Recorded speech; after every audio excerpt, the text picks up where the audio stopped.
नमस्कार मंडळी. आज माझ्या सियाचा होता पहिला बड्डे. सो आजचा दिवस खूपच स्पेशल होता. बरोबर 1 वर्षापूर्वी याच दिवशी सिया आमच्या आयुष्यात आली आणि आमचं आयुष्य आनंदी होऊन गेलं.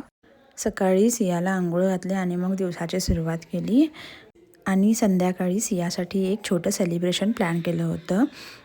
आंघोळ झाल्यानंतर सियाला थोडासा नाश्ता भरवला आणि मग ती मॅडम खेळण्यात बिझी झाली. मग दुपारची वेळ होती आणि सियाच्या आत्तू घरी आल्या. बर्थडे हा लहान मुलांशिवाय अपूर्णच असतो आणि लहान मुलं असले की ते बर्थडेची एक वेगळीच मजा असते आणि घरात कोणतंही फंक्शन असलं ना की लहान मुलं ही हवीच असतात.